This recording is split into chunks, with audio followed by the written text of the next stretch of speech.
ہمارے نبی جی کہہ دیجئے قل ھذی سبیلی، اے نبی کہہ دیجئے آپ کی سبیل کیا ہے، آپ کا راستہ کیا ہے، آپ کا کام کیا ہے۔ میں اللہ کے بندوں کو اللہ کی طرف بلاتا ہوں۔ یہ کام ہمارے نبی کا، اور جو کام ہمارے نبی کا وہی کام اس امت کا۔ انا ومن اتبعنی، ہمارے نبی پاک صلی اللہ علیہ وسلم کی محنت، جو محنت آقا مدنی کی ہے وہی محنت اس امت کی ہے۔ جو غم میرے نبی کا ہے وہ غم اس امت کا ہے۔ جو مقصد زندگی امام الانبیاء کی ہے وہی مقصد زندگی اس امت کی ہے۔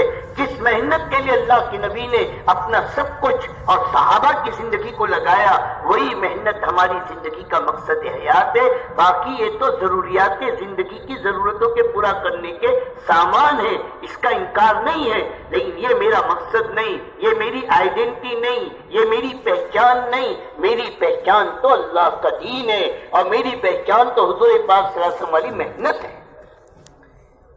کہ بھئی سب اس کی نیت کرتے ہیں انشاءاللہ، اللہ تعالیٰ سب کے لیے آسان فرمائے، اللہ سب کو قبول فرمائے۔ تو میرے بھائی دوستو، جناب رسول اللہ صلی اللہ علیہ وسلم نے ہجرت فرمائی، اور آپ صلی اللہ علیہ وسلم ہجرت فرما کر مدینہ تشریف لے گئے۔ مدینہ میں پہنچنے کے بعد سب سے پہلے جناب رسول اللہ صلی اللہ علیہ وسلم نے مسجد بنائی۔ اپنا گھر بعد میں بنایا، اپنا گھر بعد میں، اپنا حجرہ بعد میں بنایا۔ سب سے پہلے امام الانبیاء نے اللہ کا گھر بنایا، اور پھر اس گھر کی تعمیر میں امام الانبیاء خود اپنی ذات سے شریک رہے، خود پتھر اٹھا کر لائے ہیں بیت اللہ میں۔ میرے دوستوں، مسجد نبی کی تعمیر میں آپ نے مسجد نبی بنائی، اور پھر مسجد نبی بنا کر مسجد نبی کو اعمال سے آباد کیا۔ پوری دنیا میں قیامت تک کے جو دین نظر آ رہا ہے یہ مسجد کے اعمال کی برکات ہے۔ حضور پاک صلی اللہ علیہ وسلم نے مسجد بنائی، اور پھر مسجد کو اعمال سے آباد کیا، اور تمام صحابہ کو، مہاجر اور انصار کو مسجد سے جوڑا۔ کہ دین کے سیکھنے کی جگہ کہ مسجد تھی، قرآن کے سیکھنے کی جگہ کہ مسجد تھی، تاجر کو تجارت کے علم کے سیکھنے کی جگہ کہ مسجد تھی، مزدور کو مزدوری کی سیکھنے کی جگہ کہ مسجد تھی، کسان کو کھیت کا علم سیکھنے کی جگہ کہ مسجد تھی، مہاجر کو اور مجاہد کو اللہ کے دین کے تقاضوں پر چلنے کی جگہ کہ مسجد تھی۔ میرے دوستو بزرگوں، دعوت کے تقاضوں کے پورا کرنے کی جگہ کہ مسجد تھی۔ اور میرے دوستو، تمام صحابہ کی ایک ترتیب تھی کہ وہ اپنی دنیا کے اوقات کے علاوہ دنیا کے کاموں میں کم سے کم وقت لگا کر باقی اپنا پورا وقت مسجد کو دیتے تھے۔ عام صحابہ کی محنت کی ترتیب کیا تھی؟ آدھا دن کاروبار کا، آدھا دن مسجد کی، آدھی رات اپنے گھر کی، آدھی رات مسجد کی۔ یہ عام صحابہ کی ترتیب تھی۔ مولانا یوسف صاحب رحمت اللہ علیہ نے حیات الصحابہ میں اس کو بہت تفصیل کے ساتھ بیان فرمایا ہے کہ صحابہ کی ملنے کی جگہ کہ مسجد تھی، دعوت کے تقاضوں کے پورا کرنے کی جگہ کہ مسجد تھی۔ مدینہ میں جتنا دین نظر آیا، اور مدینہ کے برکت سے پورے عالم میں جتنا دین نظر آیا، یہ سب مسجد کے اعمال کی برکت تھی۔ امام الانبیاء جناب رسول اللہ صلی اللہ علیہ وسلم نے مسجد کو 24 گھنٹے عمل سے آباد کیا، اور عام صحابہ کی ترتیب 24 گھنٹے مسجد کو دینا تھا۔ کوئی مسلمان ہو کر مسجد میں آتا، نماز کے سکھانے کی جگہ کہ مسجد تھی۔ حضرت عمر رضی اللہ تعالیٰ نے ممبر پہ بیٹھے ہوئے اور ایک بدو کو تحیات یاد کرا رہے کہ میرے دوستو، تحیات کے سکھانے کی جگہ کہ مسجد تھی، دین کے مسائل کے سیکھنے کی جگہ کہ مسجد تھی، اعمال کے وجود میں آنے کی جگہ کہ مسجد تھی۔ ہر لائن کے دنیا کے تمام شعبوں کو جو پانی مل رہا تھا اور جو دین مل رہا تھا وہ سب کا تعلق مسجد سے تھا۔ آج ہمارے نزدیک مسجد صرف نماز کے پڑھنے کی جگہ ہے، اسے 2 گھنٹے یا 2.5 گھنٹے مسجد آباد ہے، باقی 22 گھنٹے یا 21.5 گھنٹے مسجد ویران ہے۔ حالانکہ دور صحابہ میں اور حضور پاک صلی اللہ علیہ وسلم کے زمانے میں مسجد 24 گھنٹے آباد تھی۔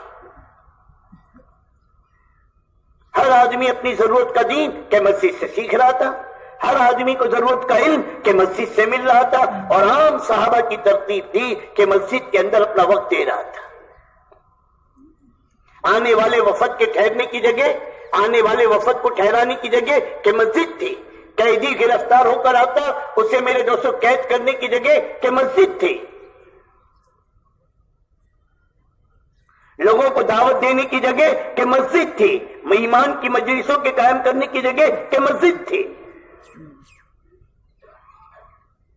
کوئی ایک عمل ایسا بتلا دو میرے دوستو جس کا تعلق مسجد سے نہیں تھا۔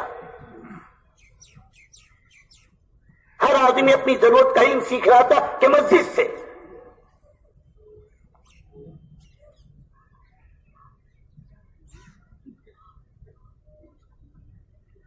تو میرے دوستو ہمیں بھی اپنی مسجد کو اس نمونے پر لانا ہے کہ ہماری مسجد بھی 24 گھنٹے آبادی کے رخ پر آئے۔ مسجد نبی ساری دنیا کی مساجد کی ماں ہے، جو عمل وہاں پر ہے وہ عمل پوری دنیا کی مسجد میں ہونی چاہیے۔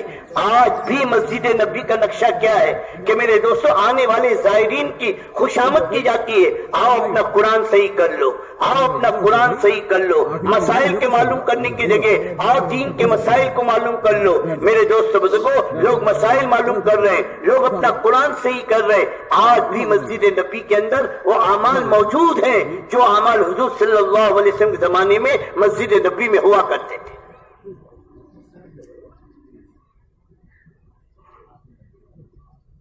اور ایک ایک صحابی ایک دوسرے کا ہاتھ پکڑ کر بڑے بڑے صحابہ کا عمل نقل کیا ہے۔ حضرت عمر رضی اللہ تعالیٰ عنہ کا، حضرت معاذ بن جبل رضی اللہ تعالیٰ عنہ کا، حضرت عبداللہ بن مسعود رضی اللہ تعالیٰ عنہ کا، بڑے بڑے صحابہ کا عمل نقل کیا۔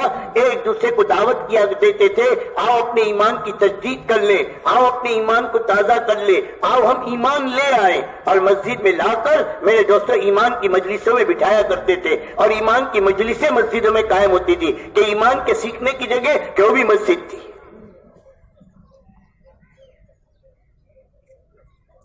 اور آج میرے دوستوں بزرگوں، مسجد کے اندر ان اعمال کے نہ ہونے کے نتیجے میں آج جتنی بے دینی، آج جتنی لادینی، آج جتنی منمانی، اور آج جتنی سنت کے خلاف اور آج جتنی شریعت کے خلاف زندگی گزر رہی ہے، اور آج جتنی منمانی جی چاہی زندگی بن گئی، خدا کی قسم میرے دوستو یہ مسجد کے اعمال کے نہ ہونے کی نحوست ہے۔ اس وقت اس دعوت کی مبارک محنت کے ذریعے سے پوری دنیا میں بات کہی جا رہی کہ اپنی مسجد کو 24 گھنٹے آبادی کے رخ پر لاؤ۔ بعض صوبے والوں نے، بعض علاقے والوں نے محنت کی اور اللہ پاک نے ان کی محنت کا نتیجہ دکھایا، اور ان کی محنت 24 گھنٹے آبادی کے رخ پر آ گئی۔ یہ مشکل نہیں ہے، اللہ دل پر رخ کو قائم کرے گا۔ ہمیں اپنی مسجد کو 24 گھنٹے آبادی کے رخ پر لانا ہے، اور ایک ایک ایمان والے کی خوشامد کر کے اسے مسجد میں لانے کی کوشش کرنی کہ دعوت کی جگہ بھی مسجد تھی، ایمان کے سیکھنے کی جگہ بھی مسجد تھی۔ کہ بھئی ارے تھی نہیں تھی؟ ارے بولو نا، ہمیں بھی اپنی مسجد کو بنانا ہے نا اس رخ پر۔ اس کے لیے میرے دوستو یہ مسجد کی آبادی کی محنت، ایک ایک ایمان والے کی خوشامد کر کے ان کو مسجد پہ لانے کی محنت، اپنی مسجد میں عمل کرتے ہوئے مسجد کے باہر لوگوں کی ملاقات کے لیے جانا، اور جو بھی ملاقات کے لیے جائے اس کو یہ نیت کروانا کہ تم مسجد کے باہر صرف بات پہنچانے نہیں جا رہے ہو بلکہ اپنے بھائی کو مسجد میں لانے کے لیے جا رہے ہو۔ یہ فرق ہے نیت کا۔ اس کی میں ایک مثال دیتا ہوں۔ آپ کے گھر میں کسی کی شادی ہے، ایک رشتہ دار کے گھر میں تو آپ نے شادی کا کارڈ بھجوا دیا کہ فلاں تاریخ کو ہماری بیٹی کی شادی، آپ تشریف لے آئے، اور ایک رشتہ دار کے گھر آپ خود چل کر گئے اور کہا دیکھو بھائی میرے بیٹی کی شادی ہے، میں آپ کو بلانے کے لیے آیا ہوں، آپ کو ضرور آنا ہے۔ بتاؤ کون سی دعوت پر آدمی لبیک کہے گا، کارڈ والی کہ بلانے والی؟ ہاں بھائی بلانے والی، سیدھی بات ہے۔ تو ہم بھی میرے دوستوں مسجد کے باہر لوگوں کے پاس جائیں گے لوگوں کو مسجد میں بلانے کے لیے۔ اذان اللہم رب ھذہ دعوتی تامہ ہے، کائے کے لیے؟ امت کو مسجد میں بلانے کے لیے۔ حدیث میں آتا ہے جو اذان کی آواز سنے اور مسجد کو نہ آئے اس کے کان پگھلے ہوئے شیشے سے بھر دیے جائیں، یہ بہتر ہے۔ ہماری دعوت صرف بات پہنچانے کی نہیں ہے، ہماری دعوت امت کے ایک ایک فرد کو مسجد میں لانے کے لیے ہے۔ تو مسجد کے باہر جائیں گے کیوں؟ لوگوں کو مسجد میں لانے کے لیے۔ ہم لوگوں کی خوشامد کریں گے کیوں؟ لوگوں کو مسجد میں لانے کے لیے۔ ہم ایمان کی بات اور مسجد کے فضائل سنائیں گے کیوں؟ لوگوں کو نقد مسجد میں لانے کے لیے۔ کبھی یہ نہ سوچنا کون کیسے آئے گا، یہ ہمارے ذمے نہیں ہے۔ ہمارے ذمے کوشش کرنا ہے، ہمارے ذمے ترغیب دینا ہے، ہمارے ذمے خوشامد کرنا ہے، ہمارے ذمے میرے دوست بزرگوں اس کی ٹھڈی میں ہاتھ ڈالنا ہے، اور ہمارے ذمے فقیر کی طرح میرے دوست بزرگوں اس کے ساتھ محبت کے ساتھ اپنے مسجد میں آنے کے لیے اس کو تیار کرنا ہے۔ لانا وہ تو اللہ تبارک و تعالیٰ کے ہاتھ میں، ایک کو لانے والے بھی اللہ ہے اور پورے مجمع کے دل کو کھینچنے والے بھی اللہ ہے۔ کیوں بھائی؟ لیکن ہم اپنے بس کی محنت کریں، اور کوئی آئے نہ آئے، یہ مسجد کی دعوت کی برکت سے اللہ ہمارا مسجد سے تعلق قائم کرے گا اور ہمارا مسجد میں آنا آسان ہوگا۔ دعوت کا کوئی عمل انفرادی یا اجتماعی دوسروں کے لیے نہیں ہے، دعوت تو دائی کے لیے۔ جو دعوت دے گا اللہ اس کے دل کو بدلے گا، جو دعوت دے گا اللہ اس کو اپنے گھر میں آنے کی توفیق دے گا۔ اس لیے ایک بات کہی جا رہی، 8 گھنٹے مسجد کو دو، 8 گھنٹوں کی تشکیل کرو، 8 گھنٹوں کے لیے تیار کرو اپنے مجمع کو۔ ترتیب بہت آسان ہے، 8 گھنٹے کاروبار کے، 8 گھنٹے بیوی بچوں کے آرام کے، اور 8 گھنٹے تبلیغ کے۔ یہ میرے دوست بزرگوں 1/4 کام کی ترتیب ہے کہ ہم 8 گھنٹے مسجد کے لیے فارغ کریں۔ ایک وقت فارغ کر لو تو بہت اچھا ہے، اگر ایک وقت فارغ نہیں کر سکتے 2 وقتوں میں، 3 وقتوں میں، جیسے ہمارے لیے سہولت ہو، جیسے ہمارے لیے آسان ہو کہ 2.5 گھنٹے صبح میں دے دیے، 2 گھنٹے دوپہر میں دے دیے، شام کو 3 گھنٹے دے دیے۔ اس طرح بھی میرے دوست بزرگوں 8 گھنٹے ہم اللہ کے دین کے لیے اور مسجد کو آباد کرنے کے لیے دے سکتے ہیں۔ اور 3 شفٹوں میں تو آپ خود یہ کام کر سکتے ہو، صبح میں 2 گھنٹہ دے دیا، دوپہر میں 2.5 گھنٹہ دے دیا، شام کو 2 گھنٹے دے دیے۔ اس طرح میرے دوست بزرگوں ہم اپنی مسجد کو 24 گھنٹے کی آبادی کے رخ پر لانے کی کوشش کر سکتے ہیں۔ تو یہ سارا مجمع اس کی نیت کرے انشاءاللہ ہمیں اللہ کے دین کے تقاضے پر 8 گھنٹے فارغ کرنا ہے، اور اس کی مستقل تشکیل کرنی ہے۔ جیسے 4 مہینے کی تشکیل کرتے ہو، چلے کی تشکیل کرتے ہو، لوگوں کو تیار کرتے ہو، ایسی لوگوں کے لیے روزانہ 8 گھنٹے فارغ کرنے کی تشکیل کرو۔ جب 8 گھنٹے کی تشکیل کرو گے امت 2.5 گھنٹے سے آگے بڑھنے کے رخ پر آئے گی۔ آج 3 گھنٹے دے گی، 4 گھنٹے دے گی، اور پھر ایک وقت اللہ لائے گا کہ امت 8 گھنٹے مسجد کے لیے فارغ کرنے والی بنیں گے۔ کاروبار میں 8 گھنٹے میں اللہ 12 گھنٹے کی روزی دینے پر قادر ہے، 24 گھنٹے کی روزی دینے پر قادر ہے۔ کہیں قرآن اور حدیث میں نہیں لکھا ہے جو 12 گھنٹے محنت کرے گا ہم اس کو مقدر کی روزی دیں گے، وہ اللہ قادر ہے 2 گھنٹے میں 8 گھنٹے کی، 12 گھنٹے کی، 24 گھنٹے کی روزی دینے پر وہ اللہ قدرت رکھتا ہے۔ کہیں یہ نہیں ہے، یہ تو ہماری نیت کی کھوٹ ہے جنہوں نے ہمیں دکانوں کا، کارخانوں کا، فیکٹریوں کا غلام بنا کر رکھا ہے۔ ورنہ اگر اللہ سے اچھا گمان ہو تو میرا اللہ 2 گھنٹے میں میرے دوستوں پورے دن بھر کی روزی دینے کی قدرت رکھتا ہے۔ اللہ کسی سبب، کسی شکل، کسی شے کا محتاج نہیں، وہ اللہ اپنی قدرت سے کرتا ہے۔ بہت سے لوگ ہیں جو ہفتے میں 2 دن 3 دن کاروبار کرتے ہیں، اللہ 2 دن 3 دن کے اندر پورے ہفتے کی روزی دیتا ہے۔ بہت سے لوگ ہیں جو 10 دن ماہانہ اللہ کے دین کے تقاضے پہ لگاتے ہیں، 20 دن میں اللہ پاک ان کو مہینے کی روزی دیتا ہے۔ کیوں بھائی؟ او بھائی سونے والوں سر بیٹھ جاؤ میرے پیارو، جوان آدمی ہو، بوڑھے ہو گئے، تو میرے بھائی دوستوں میں عرض کر رہا تھا کہ یہ میرے دوستوں اپنی 8 گھنٹے مسجد کو دینا ہے کہ بھئی 8 گھنٹے دینے کے لیے سب تیار ہیں؟ کون کون دے گا؟ ذرا سونے والوں سے بھی پوچھ لو، یہ بھی دیں گے کہ سوئیں گے؟ تو ایک تو میرے دوستوں 8 گھنٹے روزانہ اپنی مسجد کی آبادی کے لیے ہمیں فارغ کرنا ہے، کریں گے نا انشاءاللہ۔ اور اس کے ساتھ ساتھ میرے دوستو ایک ایک ایمان والے کی خوشامد کر کے ان کو مسجد میں لانا، ایک ہے ان کے ماحول میں بات کرنا، اور ایک ہے ان کو ان کے ماحول سے نکال کر مسجد کے ماحول میں لا کے بات کرنا۔ دونوں میں بڑا فرق ہے۔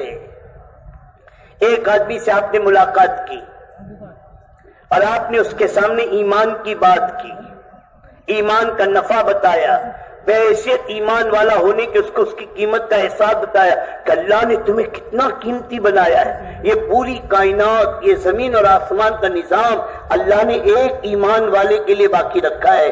جس دن دنیا میں ایک ایمان والا نہیں ہوگا اللہ پوری کائنات کا نظام توڑ دے گا۔ اللہ کے نام کی برکت سے یہ کائنات کا نظام باقی ہے، جس دن اللہ کا نام لینے والا نہیں ہوگا اللہ کائنات کا نظام توڑ دے گا۔ اپنی قیمت پہچانو، تم ہو تو آسمان ہے، تم ہو تو زمین ہے، تم ہو تو یہ ساری کائنات کا نظام ہے، رات کا نکلنا، دن کا نکلنا، سورج کا نکلنا، چاند کا نکلنا، یہ سارا نظام تمہارے وجود کی برکت ہے۔ اور پھر ایمان کے فضائل سنا کر مسجد کے فضائل سناؤ کہ اللہ کے گھر میں آنے پر اللہ پاک کیا دے گا۔ جو اللہ کے گھر کی طرف قدم اٹھاتا ہے ایک ایک قدم پر ایک ایک نیکی لکھی جاتی ہے، ایک ایک گناہ معاف ہوتے ہیں، اور وہ اللہ کی نگاہ میں ایسا ہے جیسے حاجی احرام باندھ کر بیت اللہ کو جا رہا۔ مسجد میں آنے کے فضائل سناؤ۔ ہاں، جس کا دل اللہ کے گھر میں اٹکے گا کل قیامت کے دن عرش کے سائے کے نیچے ہوگا۔ مسجد میں جی کا لگنا یہ ایمان کی علامت ہے، مسجد میں جی کا نہ لگنا یہ نفاق کی علامت ہے۔ اللہ کے گھر کو وہی لوگ آباد رکھتے ہیں جو اللہ پر اور آخرت کے دن پر ایمان رکھتے ہیں۔ جن کو مسجد کا عادی دیکھو ان کے ایماندار ہونے کی گواہی دو۔ اس طرح میرے دوستو مسجد کے فضائل سنا کر انہیں نقد مسجد میں لانے کے لیے تیار کرنا۔ اور جیسے ہی کوئی اللہ کا بندہ مسجد میں آنے کے لیے تیار ہوا اور وہ گھر سے قدم نکالا، ہمارا پورا یقین ہو میرے دوستو فضائل اعمال میں فضائل ذکر کا جو باب ہے اس کی پہلی حدیث قدسی ہے کہ جو اللہ کی طرف ایک بالش چلتا ہے اللہ کی رحمت 2 بالش اس کی طرف بڑھتی ہے، اور جو اللہ کی طرف ایک ہاتھ چلتا ہے اللہ کی رحمت 2 ہاتھ اس کی طرف بڑھتی ہے، اور جو اللہ کی طرف چل کر آتا ہے اللہ کی رحمت دوڑ کر اس کی طرف چلتی ہے۔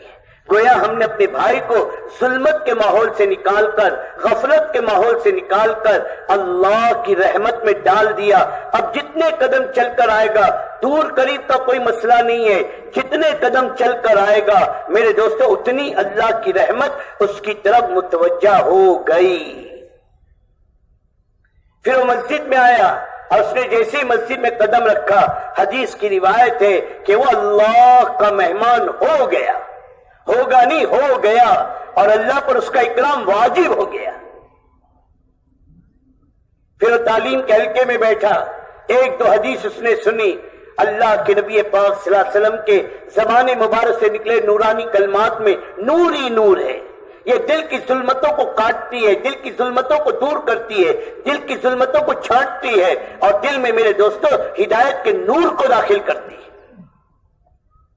اب دعوت دینے والا جو دعوت اس کو دے گا اور جو ایمان کی اعمال کی آخرت کی بات اس کے سامنے کرے گا، دین پر چلنے کا نفع اور دین پر نہ چلنے کا نقصان بتائے گا، اب اس کا دل اس کو لے گا۔ کیوں کہ اس کا دل نرم ہو چکا، اللہ کی رحمت میں متوجہ ہو چکا، اللہ اس کا اکرام کر رہا ہے، اللہ اس کے دل کو حق قبول کرنے کے لیے اللہ اس کے دل کو پھیر دے گا۔ یہ فرق ہے گھر میں بات کرنے میں اور مسجد میں لا کر بات کرنے میں۔ اب گھر میں بات کر رہے، کبھی بیوی کا تقاضا، کبھی بچوں کا تقاضا، کبھی موبائل کی فون کی گھنٹی بج رہی، کبھی بیچاری چائے آ رہی، کبھی کوئی چیز آ رہی۔ اب یہ بیچارہ مستقل مشغول ہے، نہ وہ فارغ ہے پوری بات سننے پر اور نہ ہم فارغ ہو پا رہے اس کو پوری بات سمجھانے پر۔ لیکن اس کا مطلب یہ نہیں ہے کہ اگر کوئی مسجد میں آنے پر تیار نہ ہو تو ان سے بات نہیں کریں گے، نہیں، ایسی بات نہیں۔ اگر ہم خوشامد تو کریں گے، اپنی پوری قوت لگانے کی کوشش کریں گے کہ یہ اللہ کا بندہ اللہ کے گھر میں آ جائے۔ لیکن اگر کوئی عذر کرتا ہے یا اپنی کوئی معذرت پیش کرتا ہے کہ اس وقت میں مصروف ہوں یا مجھے ڈیوٹی پر جانا ہے یا میرا کام ہے، اس وقت میں نہیں آ سکتا، تو وہیں ان سے بات کریں گے، اور وہیں ان سے بات کرنے کے بعد یوں کہیں گے، حاجی صاحب، بھائی صاحب، اگر اس وقت آپ کے پاس وقت نہیں ہے تو آپ کون سا وقت مسجد کو دینے کے لیے تیار ہیں؟ ان کا نام لکھ لو، ان کا وقت لکھ لو، چھوڑنا کسی کو نہیں ہے۔ گھر گھر کی بھی ملاقات کرنی ہے، دکانوں پر، کارخانوں پر، پارکوں پر، سڑکوں پر، میرے دوست بزرگوں، اور راستوں پر جہاں بھی مسلمان ملے وہاں ان سے ملاقات کر کے انہیں نقد مسجد میں لانے کی کوشش کرنا۔ اللہ نہ کرے، اللہ نہ کرے، اگر کوئی مسلمان کسی برائی کے، گناہ کے اڈے پر ہے، ہم اس کی کوشش کریں گے اسے اس گناہ کے ماحول سے، اسے اس گناہ کے اڈے سے نکال کر بھی مسجد میں لانے کی کوشش کریں۔ مسلمان برا نہیں ہوتا، وہ تو اس کا فعل، اس کا عمل برا ہے، اس کے دل میں ایمان ہے۔ آج اسے ماحول نہیں ملا، جیسے ہیرا کیچڑ میں پڑا ہوا ہے، میرے دوستوں اسے ماحول نہیں ملا، اب وہ کیچڑ میں ہے، لیکن جب اسے کیچڑ سے نکال کر ایک گلاس پانی بھی ڈالو گے وہ کیچڑ دھلے گا، وہ پاک ہو جائے گا، پھر اس کی چمک، اس کی رونق پھر باقی رہ جائے گی۔ ایسے ایک ایک ایمان والے کے دل میں ایمان کا نور ہے۔ آج وہ غفلت کے ماحول میں، ہماری محنت کے نہ ہونے کی وجہ سے وہ گناہوں کے اڈے پر پہنچ چکا ہے۔ اگر ہم پیار محبت سے اس کو اس ماحول سے نکال کر مسجد کے ماحول میں لے آئیں گے، اللہ پاک اس کے اندر کے ہیرے کو پھر ظاہر کرے گا۔ ایمان والا تو بڑا قیمتی ہے دوستوں، ایمان والا تو بڑا قیمتی، اس لیے کسی مسلمان کی تحقیر، کسی مسلمان کو حقیر سمجھنے کی اجازت نہیں ہے۔ مسلمان کو گالی دینا علماء نے لکھا ہے گناہ کبیرہ ہے۔ کسی مسلمان کے دل کو دکھانا بیت اللہ کو اٹھانے سے بڑا گناہ ہے۔ اپنے کسی بول سے، اپنے کسی عمل سے کسی مسلمان کا دل نہ دکھاؤ، اور کسی مسلمان کی تحقیر یہ گناہ کبیرہ ہے۔ میرے دوستو، موت سے پہلے پہلے ایمان کے سلب ہونے کا خطرہ ہے۔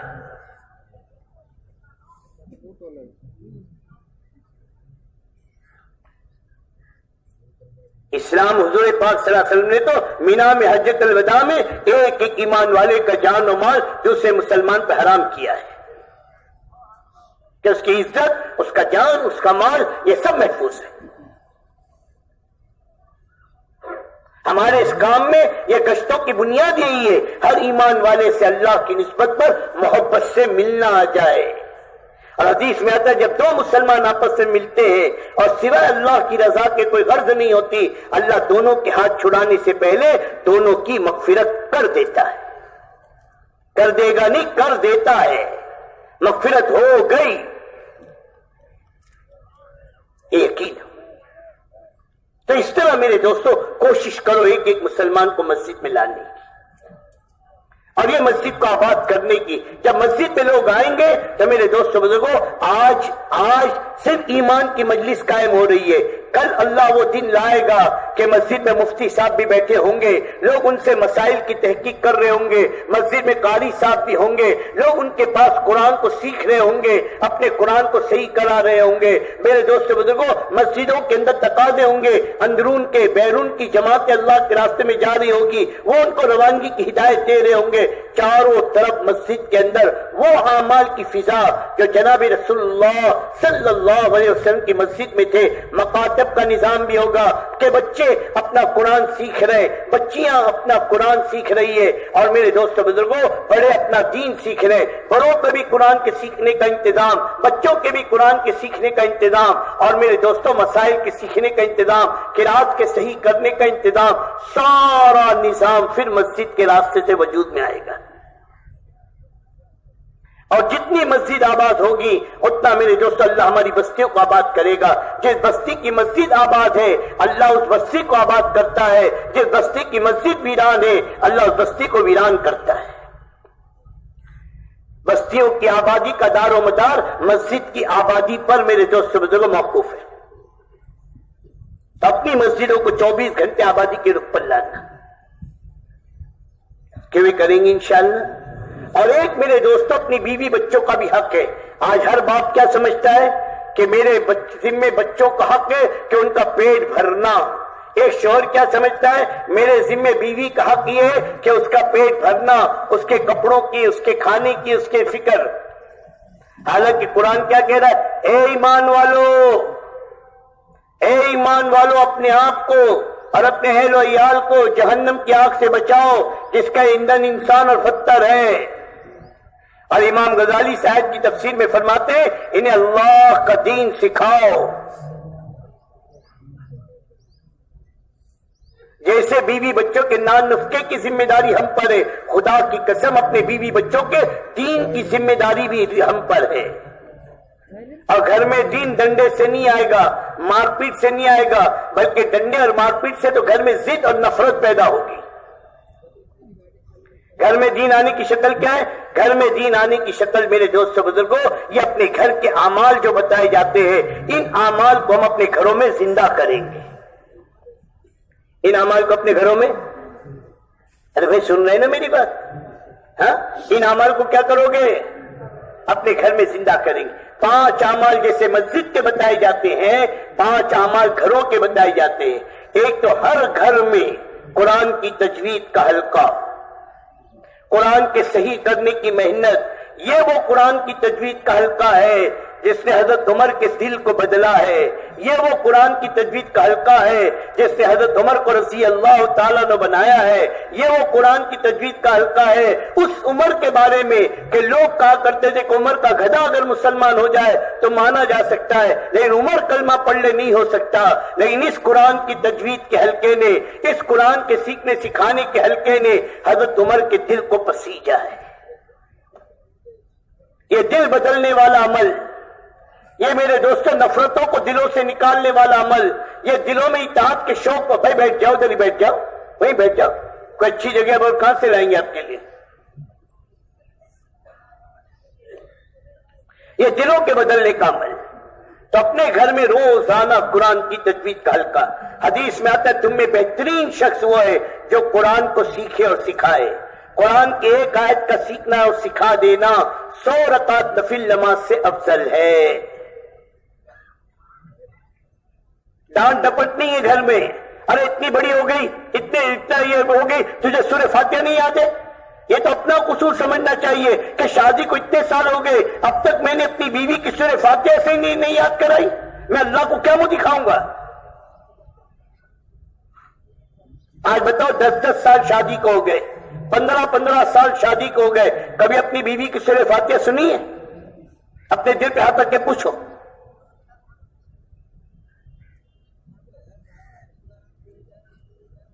اس کی ہر چیز کی فکر، اس کے دین کی کس کی فکر؟ یہ اپنا قرآن کہاں جا کر سیکھے گی اور کون اسے سکھائے گا؟ ماں باپ نے فکر کی نہیں، شوہر نے فکر کی نہیں، بچے فکر کریں گے نہیں تو بیچاری کہاں جائے گی؟ اور یہ کل قیامت میں اگر اللہ نے اس کی پکڑ کر لی، یا اکیلی جائے گی یا اپنے ساتھ 4 مردوں کو لے جائے گی؟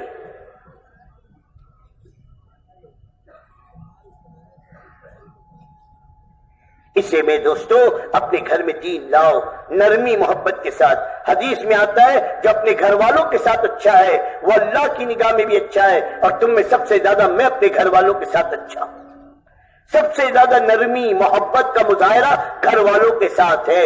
ہم بہت نرم ہیں، بہت سافٹ ہیں۔ لوگ کہتے ہیں حاجی صاحب کو کبھی غصے میں نہیں دیکھا، ہر وقت مسکراتے رہتے، ہر وقت مسکراتے رہتے، لیکن گھر میں ہمارا حال سوچو نا کہ گھر میں جب ہم سیڑھیاں چڑھتے ہیں بیوی بچوں کی دل کی دھڑکنیں تیز ہو جاتی ہے، اب آئی مصیبت، اب کس کو مارے گا، کس کو کوٹے گا، کس کو گالی دے گا، کس کو پیٹے گا، پتہ ہی نہیں چلتا۔ یہ ہے جو گھروں میں دوریاں پیدا کر رہا ہے، دوریاں۔ اپنے گھر والے سب سے زیادہ محبت کا اور سب سے زیادہ اچھے اخلاق کے مظاہرے کا حق بیوی بچوں کا ہے۔ سب سے زیادہ نرمی بیوی بچوں کے ساتھ۔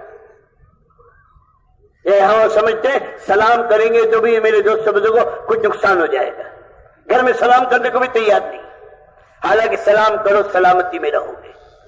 تو یہ نیت کرو انشاءاللہ اپنے گھر میں قرآن کی تجوید کا حلقہ زندہ کریں گے، اور ہم اپنی بیوی بچوں کے قرآن کو پیار محبت کے ساتھ نرمی کے ساتھ صحیح کرنے کی کوشش کریں گے، اور اپنے بچے بچیوں کے لیے ہر مسجد میں آپ کی میرے دوست بزرگوں دہلی کے ہر مسجد کے اندر جہاں بھی دعوت کا کام ہے یا دعوت کا کام نہیں ہے، ہر مسجد کے اندر مکتب کا نظام قائم ہو۔ اس کے لیے کوئی چندہ نہیں، اس کے لیے کوئی نئی عمارت نہیں، اس کے لیے کوئی نیا نصاب نہیں، جس ترتیب کے ساتھ چل رہا ہے اور ہمارے اکابرین ہمارے بڑے جس ترتیب کے ساتھ مکاتب کا نظام بنا کر گئے، اس ترتیب کے ساتھ اپنی اپنی مسجدوں میں مکتب کے نظام کو قائم کرو۔ کریں گے انشاءاللہ یہ مکتب کا نظام، اس سے انشاءاللہ ہماری بیوی بچوں کے، ہمارے بچوں کی، ہماری بچیوں کی دینی ضرورت پوری ہونے کی شکل قائم ہوگی۔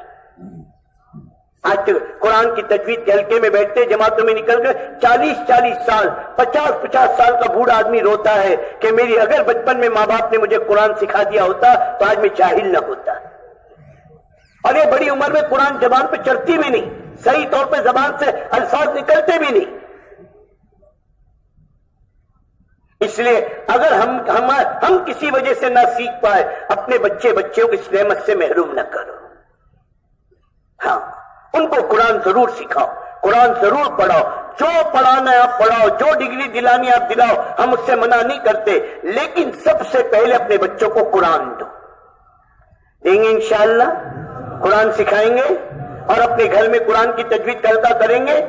ایک عمل تو اپنے گھر میں یہ ہے، دوسرا اپنے گھر کے اندر عمل کتاب کا پڑھنا ہے، فضائل کی تعلیم ہے۔ ایک دن فضائل اعمال، فضائل صدقات کی تعلیم کریں گے، دوسرے دن منتخب حدیث کی تعلیم کریں گے۔ اس ترتیب کے ساتھ یہ تینوں کتابوں کی تعلیم ہم اپنے گھروں میں کریں گے۔ ایک ایک حدیث کو 3 بار پڑھنا، تعلیم کے دوران میں ڈانٹ ڈپٹ مت کرنا، نرمی محبت کے ساتھ تعلیم کرنا۔ اللہ تعالیٰ نے خود ان اعمال میں اتنی نورانیت اور جاذبیت رکھی ہے میرے دوستو، جو دلوں کو کھینچے گی۔ ہمیں ڈانٹ ڈپٹ کرنے کی ضرورت نہیں ہے، ان اعمال میں نور ہی نور ہے۔ تو اپنے گھر میں قرآن کی تجوید کے حلقے کے ساتھ ساتھ دوسرا عمل کتاب کا پڑھنا، ایک ایک حدیث کو 3 بار پڑھنا، متوجہ کرتے ہوئے پڑھنا، ٹھہر کر پڑھنا۔ اور میرے دوستو بزرگوں، اللہ اکبر، کتنی بڑی بات ہے اس انداز میں حدیث پیش کرنا۔ تیسرا عمل اپنے گھر میں 6 صفات کا مذاکرہ ہے۔ کیا ہے بھائی؟ ارے بولو، 6 صفات کا مذاکرہ، تقریر نہیں۔ جیسے جماعت میں نکل کر نئے ساتھیوں کو ہم 6 صفات یاد کراتے ہیں، ہر نمبر کا مقصد، ہر نمبر کی فضیلت، ہر نمبر کے حاصل کرنے کا طریقہ موٹے انداز میں، اسی طرح اپنی بیوی بچوں کو بھی ہم 6 صفات یاد کرائیں۔ اس سے 2 چیزیں ہوگی، ایک تو گھر کے ہر فرد کا مزاج دعوت کا بنے گا، اور گھر میں جس کا بھی مزاج دعوت کا بنا وہ گھر باطل کی دعوت سے محفوظ ہوگا، اور گھر میں جس کا مزاج بھی دعوت کا نہیں بنا، باطل اسی کے راستے سے گھر میں آئے گا، اور آدمی اپنی دینداری کے باوجود اس آنے والے باطل کو نہیں روک سکیں گے۔ پھر چاہے آدمی کتنا ہی دیندار ہو، لیکن گھر میں آنے والے باطل کو نہیں روک سکے گا۔ اس سے گھر میں بیوی بچوں کا مزاج دعوت کا بناؤ، اور بیوی بچوں کا مزاج دعوت کا بنے گا جب گھر میں 6 صفات کا مذاکرہ ہوگا۔ اور دوسرا، ان 6 صفات کے مذاکروں کے ذریعے سے پورے دین پر چلنے کی استعداد اور قوت پیدا ہوگی۔ چوتھا عمل اپنے گھر کے اندر تشکیل ہے، تشکیل، اور یہ تشکیل بھی حضور پاک صلی اللہ علیہ وسلم کے زمانے کا عمل ہے۔ یہ بدر اور احد کے واقعات ہیں نا کتابوں میں، کہ صحابہ کے چھوٹے بچے میدان جنگ میں آ کر کھڑے ہو رہے ہیں، اپنے پنجوں کے بل کہ ہم اللہ کے نبی کو بڑے نظر آئے اور حضور ہمیں اللہ کے راستے میں جانے کی اجازت دیتے۔ ان بچوں کو کون تیار کر کے بھیجتا تھا جان دینے کے لیے؟ کہ مائیں اپنے گھروں میں تشکیل کر کے بچوں کو اللہ کے راستے میں جان دینے کے لیے تیار کر کے بھیجتی تھی۔ جب دین کا ماحول تھا، بچوں کو جان دینے کے لیے میدان میں بھیجنا آسان تھا۔ آج ماحول نہیں رہا، 5 وقت کی نماز کے لیے ماں باپ کو مسجد میں بچوں کو بھیجنا مشکل بن گیا۔ ارے بن گیا نہیں بن گیا؟ ہاں، کانوینٹ میں بھیجنا آسان ہے، نرسری میں بھیجنا آسان ہے، KG میں بھیجنا آسان ہے۔ 3 برس کے بچے کو روزانہ ہم دیکھتے ہیں، 4 برس کے بچے کو ماں گھسیٹ کر لے جا رہی ہے، بسکٹ کا، پیپر میٹ کا، چاکلیٹ کی لالچ دے کر، چل بیٹے چل بیٹے چل بیٹے چل، اس کے فیوچر کی فکر ہے۔ میرے دوستو، 16 سال کا پٹھا گھر میں پڑا ہوا ہے، الصلاۃ خیر من النوم کی صدا کی آواز آئی اور یہ مسجد اٹھنے کو تیار نہیں، کسی ماں کو فکر نہیں ہوتی کہ اس کی آخرت کا کیا ہوگا۔ حدیث میں آتا ہے جب بچہ 7 سال کا ہو جائے نماز کے لیے کہو، اور جب 10 سال کا ہو جائے نماز نہ پڑھے مار کے مسجد میں لے جاؤ۔ آج کسی ماں کو دیکھا، آج کسی باپ کو دیکھا کہ اپنے بچے کو گھسیٹ کر مسجد میں لا رہا ہو کہ نماز نہیں پڑھتا؟ جان کی نماز نہ چھوڑ، جو شخص جان کی نماز چھوڑ دیتا ہے مذہب سے نکل جاتا ہے۔ تشکیل یہ حضور صلی اللہ علیہ وسلم زمان حضرت خنسا 4 جوان بیٹوں کی تشکیل کریے، بیٹوں نہ میں نے تمہارے باپ کو ذلیل کیا نہ تمہارے ماموں کو رسوا کیا، جس طرح ایک ماں کے پیٹ سے نکلے ایک باپ کی اولاد ہو، کل میدان میں دشمن کو پیٹ مت دکھانا۔ ماں تشکیل کر رہی، ہماری اپنے جموں کی بیوی اپنے شوہر کو اللہ کی راہ میں جان دینے کے لیے تیار کر رہی ہے، گھروں میں تشکیل کا رخ تھا۔ آج ہمارے گھروں میں تشکیل کا رخ نہیں ہے، کمانے کا رخ ہے۔ سب بچوں کو بھی کمانے پہ لگاؤ، لڑکیوں کو بھی کمانے پہ لگاؤ، لڑکوں کو بھی کمانے پہ لگاؤ، سب کو کمائی کا جانور اور کمائی کا بیل بنایا جا رہا ہے۔ لیکن مسجد میں اللہ کے دین کے تقاضوں پر میرے دوستو تشکیل کرنے کا رخ نہیں۔ ابھی اسکولوں کی چھٹیاں آ رہی ہے، ابھی کالجوں کی چھٹیاں آ رہی ہے، بہترین موقع ہے ماں باپ کے لیے اپنے بچہ کوئی پروگرام بنائے، کہیں جانے کا پروگرام بنائے، اس سے پہلے ان کو تیار کرو۔ دیکھو بیٹے تیرا وعدہ تھا کہ اس بار کی چھٹیوں میں اللہ کے راستے میں جائے گا، تو جماعت میں جانے کی تیاری کر، میں تو اس بار تجھے چھٹی میں اللہ کے راستے میں بھیجوں گی۔ یہ ماں باپ کی فکر کی چیز ہے۔ پہلے سے بچوں کی ترتیب بنائے، پہلے سے بچوں کا ذہن بنائے کہ اس بار تجھے چھٹی میں کہیں نہیں جانا، اس بار تجھے چھٹی میں اللہ کے راستے میں جانا ہے۔ صحابہ کی عورتیں اور بچے، صحابہ کی عورتیں یہ تو اپنے بچوں کو جان دینے کے لیے تیار کرے اور ہم چلنے کے لیے بھی تیار نہ کر سکے۔ اللہ اکبر، کتنی عجیب بات ہے دوستو۔ تو سب تشکیل کریں گے؟ کون کون تشکیل کرے گا اپنے بچوں کو اللہ کے راہ میں بھیجنے کے لیے؟ اللہ پاک قبول فرمائے ماشاء۔ بڑی چھٹیوں کے آنے سے پہلے ابھی سے ان کی ترتیب بناؤ، امتحان میں بیٹھنے سے پہلے ابھی سے ان کو تیار کرو، ابھی سے محلے کی مسجد والوں سے کہو کہ میرے لڑکے کا نام لکھ لو، ان کی ترتیب بنا لو، ان کے پیسے جمع کر لو، ان کے ریزرویشن کی فکر کر لو۔ تو چوتھا عمل اپنے گھر میں تشکیل کا رخ زندہ کرنا، اور 5واں عمل میرے دوست بزرگ اپنے گھر میں آئندہ کل کا مشورہ، آئندہ کل کتاب کون پڑھے گا، آئندہ کل 6 نمبر کا مذاکرہ کون کرے گا، اور آئندہ کل میرے دوستوں محنت کون کرے گا۔ اس طرح میرے بھائی دوستوں بزرگوں اپنے گھروں کے اندر اس کے رخ کو زندہ کرنا، یہ 5 اعمال ہے۔ اللہ ان 5 اعمال کی برکت سے گھروں میں دین کی فضا کو قائم کرے گا، گھروں میں اعمال کی فضاؤں کو قائم کرے گا، اور گھر والوں کے اندر دین پر چلنے کا شوق پیدا کرے گا۔ اللہ نے حق قبول کرنے کی استعداد مرد سے زیادہ عورت میں رکھی ہے۔ سب سے پہلے کلمہ پڑھنے والی عورت ہے، سب سے پہلے اللہ کے راستے میں مال دینے والی عورت ہے، سب سے پہلے اللہ کے دین پر جان دینے والی عورت ہے، سب سے پہلے نبی کا ساتھ دینے والی عورت ہے۔ یہ ساری سعادتیں عورت کے حصے میں آئی ہے، اور سب سے پہلے اللہ کا سلام جو آیا ہے وہ بھی عورت پر آیا ہے۔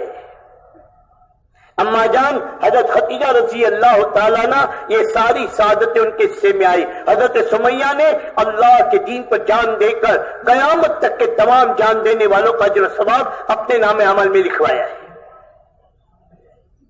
اللہ نے عورت میں بڑی استعداد رکھی ہے، اگر اس کا رخ بن گیا یہ پورے خاندان کو دین پر لے آئے گی، اگر اس کا رخ بگڑ گیا یہ پورے خاندان کو برباد کرے گی۔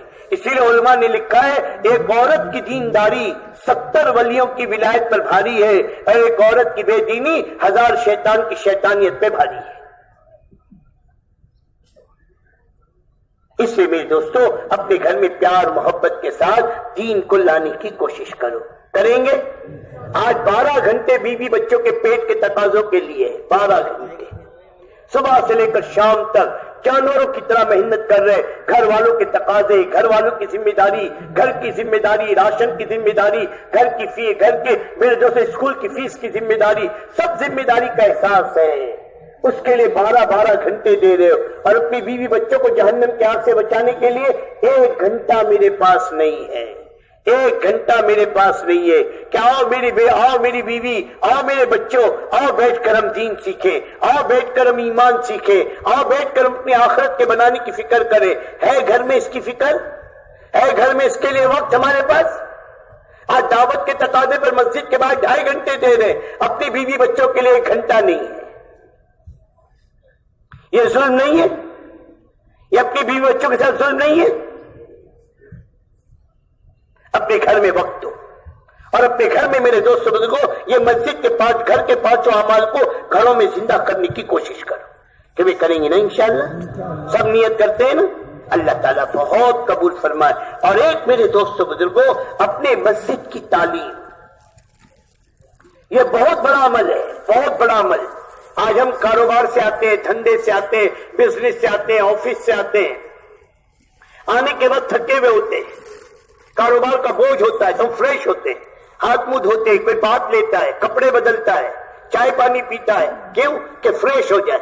اب میرے دوستوں ظاہر میں تو فریش ہو گئے، لیکن صبح سے شام تک جو دنیا کی باتیں، مال سے، چیزوں سے، پیسوں سے، کپڑوں سے، اور اس کے بغیر زندگی کیسے بنے گی، چیزوں کے بغیر، اب اس کا یقین جو دل میں گندا بیٹھا ہے، اب اس کی صفائی کے لیے کیا؟ فرمائے روزانہ مسجد کی تعلیم یہ دل کی صفائی کا عمل ہے، اور دل میں چیزوں کے مقابلے میں اعمال سے زندگی کے بننے کی باتوں کو سنایا جاتا ہے کہ دل کا یقین بدلے، اور دل جو بگڑا اور جو دل گندا ہوا ہے اس کو صاف کرو۔ یہ دل کی صفائی کا عمل ہے، اور ایک دن بھی اگر دل صاف نہ ہوا تو یہ دل کالا ہو جائے گا، کالا۔ یہ روزانہ تعلیم کے حلقوں میں بیٹھ کر اپنے دل کو پاک کرنا ہے، اتنا بڑا عمل ہے۔ اس لیے کہتے ہیں جتنی دیر بھی تعلیم ہو رہی ہو، آہستہ آہستہ اپنے گھر مسجد کی تعلیم کو بھی آدھے گھنٹے تک لانے کی کوشش کرو۔ اب مسجد کی تعلیم کی بھی وہی ترتیب ہے، ایک دن فضائل اعمال، فضائل صدقات کی تعلیم ہوگی، اور دوسرے دن منتخب احادیث کی تعلیم ہوگی۔ یہ تینوں کتابوں کو اس ترتیب کے ساتھ پڑھنا ہے۔ کریں گے انشاءاللہ؟ یہ اہتمام کے ساتھ اپنے مسجد کی تعلیم میں جڑنا۔ ہاں، یہ جتنے واپس جانے والے نا نیت کرو، اور جو اللہ کے راستے میں جا رہے وہ بھی نیت کرو۔ ہر جگہ ہر مسجد میں ہمیں اجتماعی تعلیم کو زندہ کرنا ہے۔ ہاں، اللہ کے راستے میں جانے والے یہ 5 کام خود دھیان سے سنیں، کیونکہ یہ 5 کام انہیں جماعت میں نکل کر روزانہ کرنے ہیں۔ ہمارے بڑے کہتے ہیں نکلنے کے زمانے میں جس عمل کو نہیں کرو گے، اپنے مقام پر آنے کے بعد کبھی اس عمل کو نہیں کر سکو گے۔ جو فوجی ٹریننگ کے زمانے میں بندوق کو ہاتھ میں پکڑا ہی نہیں، وہ میدان میں جا کر کیا لڑے گا دشمن سے؟ وہ تو گولی کھائے گا۔ جو اللہ کی راہ میں نکلنے والا، اللہ کی راہ میں نکلنے کے بعد مسجد کی آبادی کی محنت کیا ہی نہیں، روزانہ کے 5 کام کیا ہی نہیں، روزانہ امت کو مسجد میں لانے کی کوشش کی ہی نہیں، مسجد کی تعلیم میں جڑا ہی نہیں، یہ اپنے مقام پر آنے کے بعد کیسے عمل میں جڑے گا؟ آج لوگ کہتے ہیں 4 مہینے لگا کر آتا ہے، مقام پر نہیں جڑتا۔ جماعت میں نکل کر اس نے مقامی اعمال کیا ہی نہیں، وہ تو مذاکرے کرتا رہا، مجمع کو جوڑ جوڑ کے ترغیبیں دیتا رہا، کبھی کسی عمل کو عملی طور پہ کر کے دکھایا ہی نہیں۔ یہ اپنے مقام پر جانے کے بعد عمل کیسے کرے گا؟ بتا تو دو۔ ہاں، اس نے ٹریننگ لی ہی نہیں۔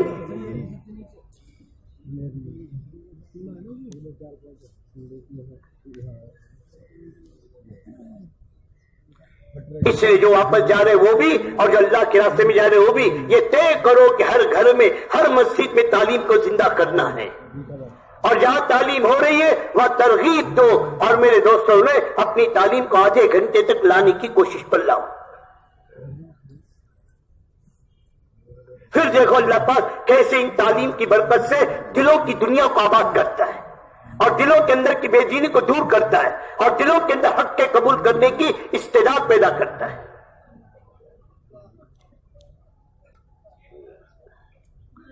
اور ایک عمل ہفتے میں، اور وہ 2 عمل کو ایک عمل بتایا جاتا ہے، اور وہ ہے ہفتے کے 2 گشت۔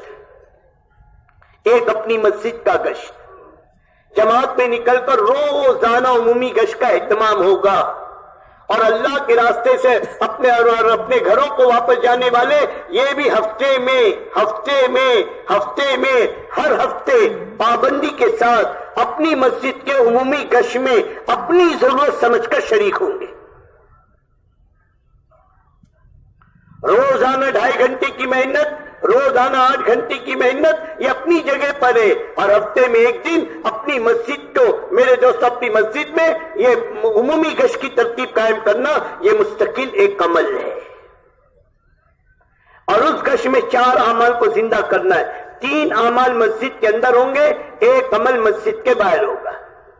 درمیانی بات دعوت کا حلقہ کے مسجد کے اندر، ذکر دعا کی کا ساتھی کے مسجد کے کونے میں، اور استقبال والا مسجد کے دروازے پر، اور مسجد کے باہر جو جماعت جائے گی اس میں کم سے کم 3 ساتھی، اگر کوئی مجبوری معذوری ہو تو نہیں، تو کم سے کم 10 آدمی کی مکمل جماعت عمومی گشت میں روانہ کرو۔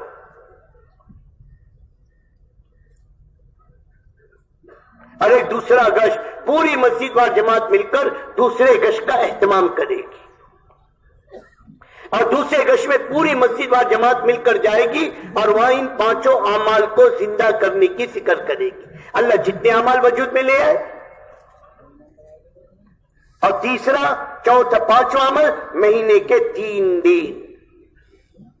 اس کے تعلق سے ایک بات نظام الدین سے کہی جا رہی ہے، 3 دن کے جماعت میں جانے کو نہیں کہہ رہے، بلکہ یہ بات کہہ رہی ہے اس وقت نظام الدین سے کہ ہر پرانا 27 دن محنت کر کے اپنی 3 دن کی جماعت خود بنائے، کہ بھئی دونوں میں فرق ہے نہیں، ایک ہے جماعت میں جانا، ایک ہے اپنی جماعت کا بنانا، اپنی جماعت بنا کر لے جانا۔ اس مجمع میں جتنے پرانے بیٹھے ہیں، جو واپس جا رہے وہ بھی نیت کرے، اور جو اللہ کے راستے میں جا رہے وہ بھی نیت کرے کہ جہاں جاؤ گے وہاں 3 دن کی جماعتوں کے نکالنے کو اس ترتیب کے ساتھ زندہ کرنا، کہ ہر پرانے کو اس پر تیار کرو کہ 27 دن محنت کر کے 8-10 نئے ساتھی اپنے ساتھ تیار کر کے انہیں اللہ کے راستے میں لے کر جاؤ۔ کریں گے؟ ارے کریں گے۔ اور 3 دن نکلنے کے بعد 3 کام کرو۔ ایک تو میرے دوستوں بزرگوں اپنے ساتھیوں پر محنت، کہ ان کے سامنے دین پر چلنے کا نفع نہ چلنے کا نقصان آ جائے، اور خود اپنی خوشی سے اپنے 4 مہینے چلے کا مہینہ طے کریں، اور آئندہ مہینے پھر وہ آپ کے ساتھ 3 دن لگانے کو تیار ہو، اور مقام پر آنے کے بعد مقامی اعمال میں جڑنے والا بن جائے۔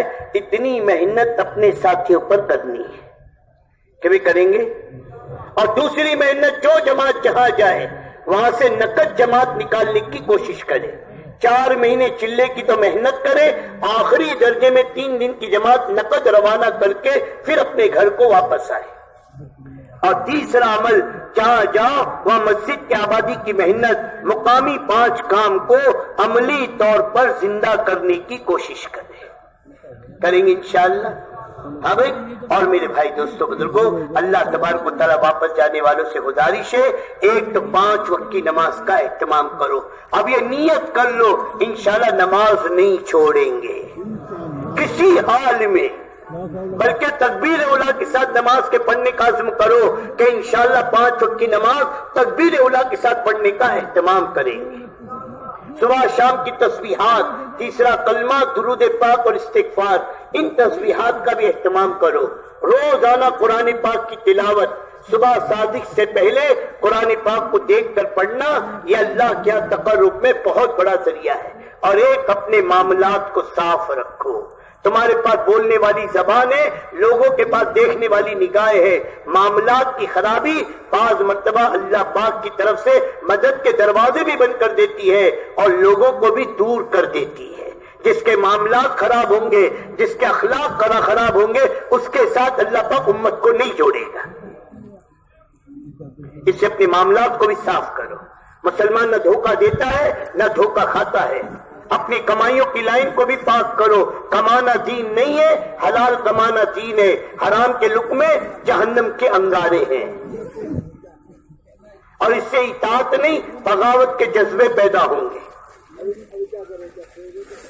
اس طرح میرے بھائی دوستو بزرگوں، اللہ نے ایک بڑا کام دیا ہے، کرو گے تو نسلوں کی ہدایت چھپی ہوئی ہے، نہیں کرو گے اللہ کا دین کسی کا محتاج نہیں، تو نہیں اور صحیح اور نہیں اور صحیح۔ اس کے لیے میرے دوستو جو مجمع واپس جا رہا ہے وہ نیت کر کے جائے کہ ان پانچوں اعمال کو مسجد کے آبادی کی محنت کے ساتھ ہمیں اپنی مسجد کو مسجد نبوی کے نمونے پر لانا ہے اور اپنی مسجدوں کے اندر ان تمام اعمال کو زندہ کرنا ہے جو جناب رسول اللہ صلی اللہ علیہ وسلم کی مسجد میں زندہ تھا۔